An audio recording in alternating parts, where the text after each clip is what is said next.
This is the story of John Doe. On November 16, 2004, Mary and Doug Doe were on the way to the hospital, eagerly awaiting the birth of their fourth child. Mary and Doug Doe were both 30 years old and blessed with 3 healthy children. Mary gave birth to John Doe an hour after arriving at the hospital. The day was filled with joy, and to the parents, John was perfect.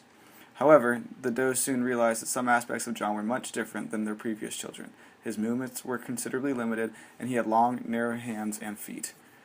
Besides his hands being a little different, everything seemed alright, although, as his 3-month appointment approached, Mary noticed that John's weight was low.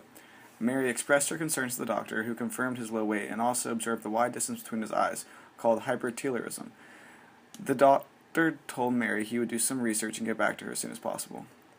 A few days later, Mary got a phone call from the doctor. Unfortunately, he was unable to link the symptoms to any direct cause, and so the research continued. After 17 months, John's inability to crawl and roll concerned the doctor.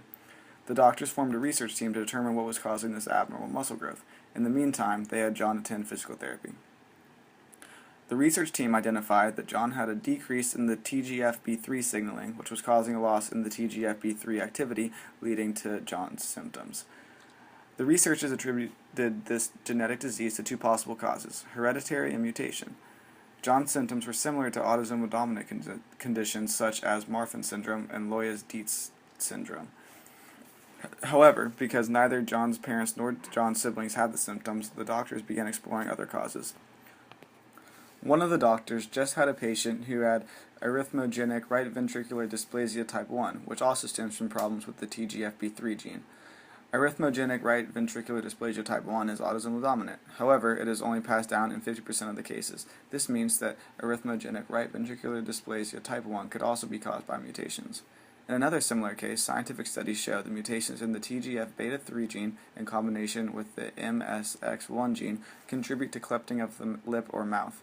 The TGFB3 gene in particular contributes most strongly to cleft palate only phenotypes, or splitting of the roof of the mouth. John's doctor began researching mutations. Mutations result in a change in the DNA sequence from errors during DNA replication.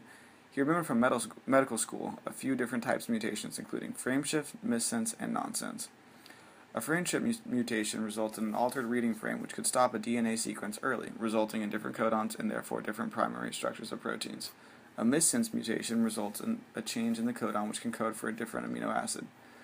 The doctors focused on nonsense mutation as the cause, since nonsense mutations result in a genetic code that codes for a stop codon prematurely. This early stop codon results in a protein that is not fully functioning, and since John's TGFB3 is not fully functioning, this seemed a likely scenario. John's doctor called Mary and Doug into the office to let them know of what he had discovered.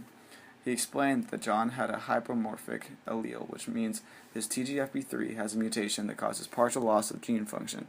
While he may never have perfect motor skills, his neurocognitive development and cardiovascular health do not seem to be affected.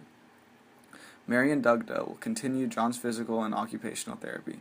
John's doctor will continue to fully understand the effects and causes of this mutation in the TGFB3. The end.